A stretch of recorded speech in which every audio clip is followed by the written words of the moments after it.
Welcome back, folks. This is part 2 of session 1, the gut journey. Are you ready? Interesting to know that what is going on in your intestine or gut is an essential part of your health. You might see it that you're only experiencing pain or discomfort of one or other sort, but in fact, your gut and your immune system are so closely linked that 70 to 80% of your immune tissue is situated in the walls of your digestive tract. Now, because our intestines are inside our bodies, most people don't realize that it forms such a protective barrier between our bloodstream and the external world. What's inside your gut is actually outside your body. That you can see what's coming up inside of you. So whatever's showing up, and we've seen this, whatever is showing up on your skin is actually coming in from the inside out. So when you're cleaning all of that up, you will see that your skin cleans up. You will see that you start losing weight. Losing weight is not about putting in only caloric low foods, but it is about getting your gut in order. So the gut has to deal with many pathogens in everything you ingest, and therefore needs to have an effective immune system in place to ward off these attacks and prevent illness, even the most common illnesses. The gastrointestinal immune cells, these things are known as Peyer's patches, and they protect the mucous membranes of the small intestine, this is where everything is getting digested and absorbed, against infection by releasing white blood cells. Now, boosting the action of these immune cells are certain strains of gut flora, gut bacteria, that prevent these pathogens from being absorbed. That is why, folks, and you will see it throughout this journey, is that it is so important to have your colony of beneficial bacteria in the gut well balanced. Now, people will say good bacteria versus bad bacteria. Now, there's actually no such thing in many instances, because you need a balance. You can't get rid of the bad bacteria because it needs to do certain functions in the body along with the beneficial. But the problem we face in today's times, and the onslaught of the foods and the drinks that we are consuming, is that the colony, the community of bacteria in the gut especially, is so out of balance. And you've got this overgrown non-beneficial bacteria compared to the beneficial bacteria. And then when they give you antibiotics and it goes in to destroy certain pathogens within the body, what you have is these antibiotics are non-discriminatory, and they go and kill the beneficial bacteria. One course of antibiotics can take your body 1 year to heal and grow back that beneficial bacteria. Can you see what antibiotics can actually do to the system? So in many instances, you can actually overcome many of these things by doing it naturally. So, with that said, in fact, now with the right balance of gut flora, your body can maintain good health. Maybe you didn't know this, but breastfeeding is very important because it colonizes the gut of a newborn baby with the beneficial bacteria from the mother, which is associated with a decreased risk of allergies and other problems of the immune system. That is also why they say it is so important that mothers give natural birth to their children, because as the child's coming through the vaginal canal, that child is equipped for life with the correct bacteria from the mother. And all of this, what does it do? It reduces all those diseases, colds, flus, and all other that the child is prone to from an early age, especially not going through the canal that it's meant to go through. That's when we're playing with what nature intended. So when the integrity of our gut is compromised, it leads to various conditions, and we're going to see that. But one of these things is called leaky gut, which means that the body is no longer protected against these invaders. And invaders like undigested food, gluten, bacteria, which have passed through the holes in the gut lining, and now it's going into the blood system. Now we know over time probiotics have tried to restore a lot of this gut bacteria, but probiotics, you must realize, come in various forms. And we're very aware of a probiotic that's been brought out into the world that is more a sport type probiotic that actually yields such conditions. We are looking further into these things to be able to see the science behind it, but we know there is some amazing technological advances in these forms of alternative care. So when we look at a compromised gut, we see what is showing up when the gut is compromised. Well, there's bleeding, there's celiac disease, Crohn's, infections, intestinal cancer, intestinal obstruction, IBS, ulcers. All of these conditions are showing up. So when the condition has shown up, just know straight away there's a compromised gut system. What we also know is that there are various conditions linked to a compromised gut health. So what you're going to be touching on briefly during this time is what we call gut microbiota. Now, gut microbiota is a complex organ enrolled in crucial trophometabolic, barrier, and immunological functions. What does all this mean? Well, you know what? You need a balance between different bacterial species, and different bacteria and the host can strongly influence our health.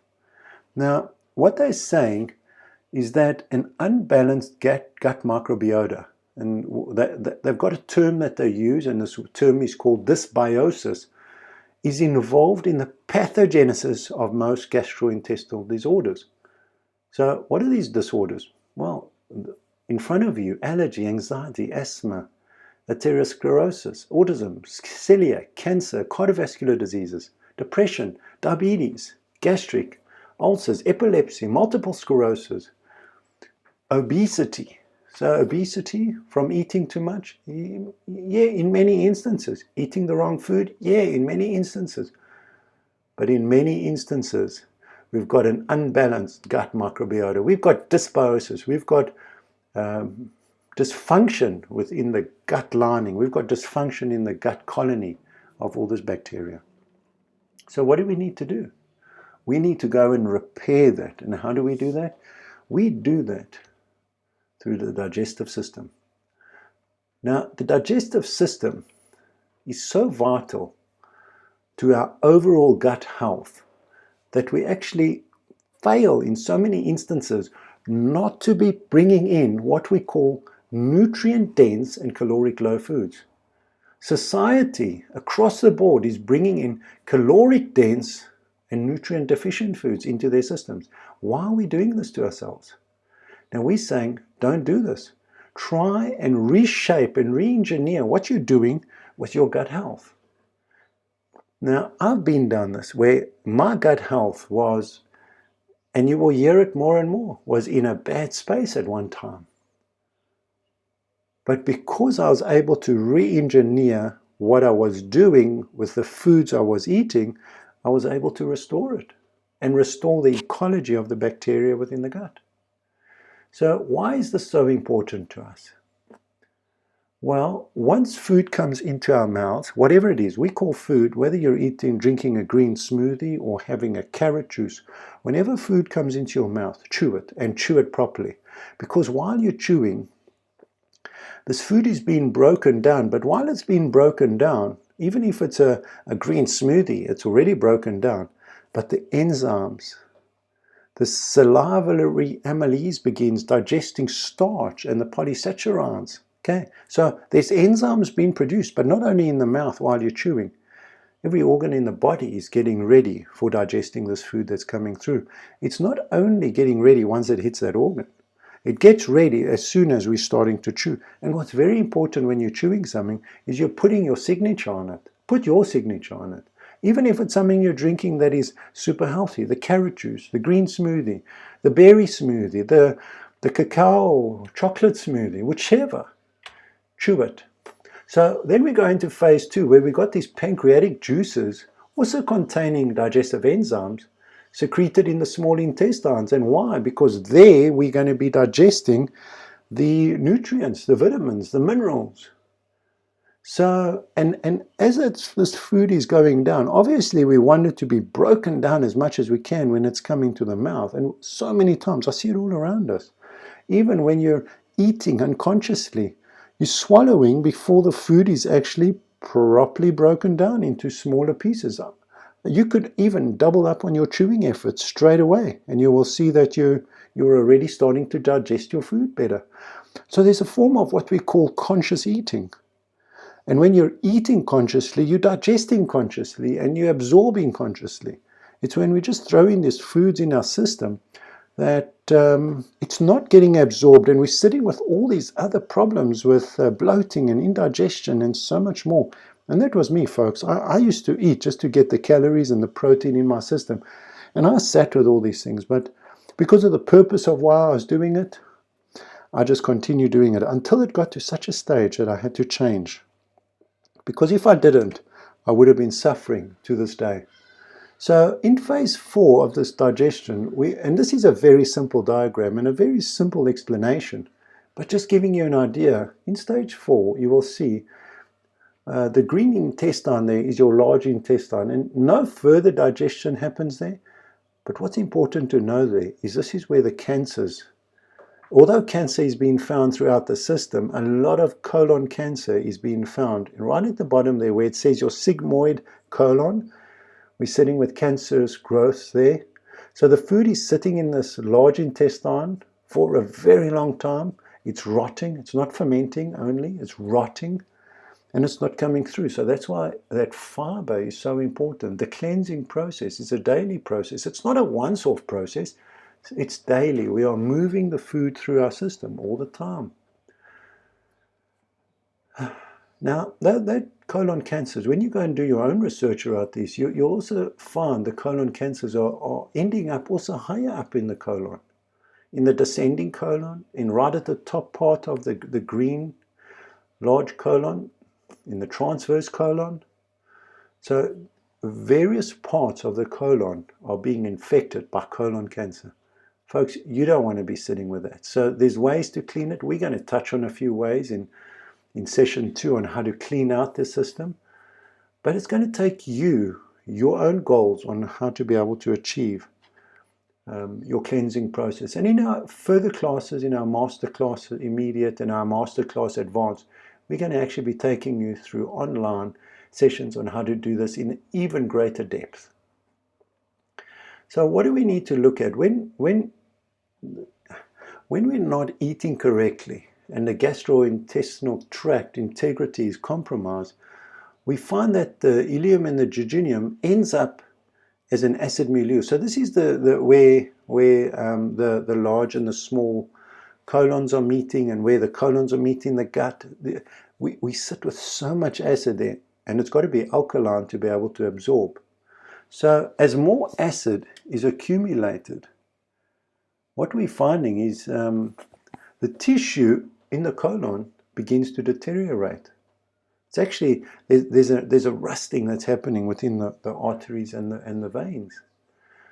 So when we look at gastrointestinal tract integrity, there's various causes. And to go back, yes, you can do that, and you can have a look at what you're doing today or yesterday. But at the end of the day, this is where you sit. You sit with a compromised system. The impact of that is you have lowered gastrointestinal integrity, which means you're not absorbing your food as you should, especially the heavier proteins, the animal products, the dairy products. And then you also have an increased system overload. And what is that doing? Well, when there's that overload, straight away the body is producing these excess acids, trying to buffer what is coming in.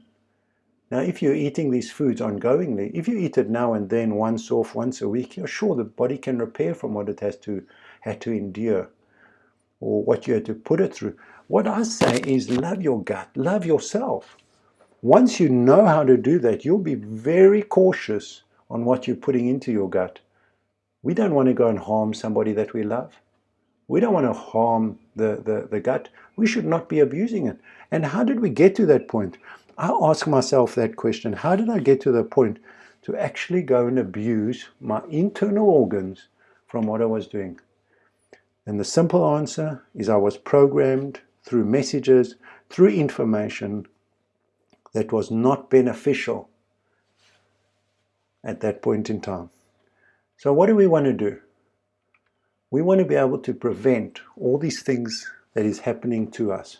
How do we prevent it? We can't go back and change right now, but what we can do is we can make small changes every single day of our lives going forward to be able to prevent any gastrointestinal tract from being compromised, from being unhealthy, and having those multitude of conditions showing up into the future. So while we're speaking about the risk of a compromised gut system, please bear with us so that you have this basis to be able to determine the information required to take your next step. I know what my next step is, and I can share with you what your next step should be, but nobody can force you. You got to understand. And if you're looking at it from what is happening and what can happen if you don't do anything about it, then it's over to you, folks. So what we're going to be doing, this is wrapping up part 2 of session 1, where we've had a look at these potential risks of a compromised gut system. What we are going to do in the next session, and we suggest you stay tuned for part 3 of session 1, where we're going to go and look at the firefighter. And what is this firefighter? This firefighter is the root cause behind all conditions. Now, if you're not understanding that, you're going to bring about so many other conditions upon yourself. But if you do and you get that message, you're able to most probably, with 20% effort, affect 80% of what is happening to you right now or what could happen to you in the future. And if there's nothing happening to you right now, what you could do with 20% insights, you'll change your life, energetically wise. If you're a sports person and you just learn how to become the firefighter with what is natural, you'll be able to increase your sleeping quality, your energy, your output, your cognitive function. There's so many things you do once you come to understand these things. So folks, love your gut. You deserve it. This is Peter Smoniak signing off session 2, and we look forward and can't wait to see you in the next part. That is part 3 of session 1. Take care.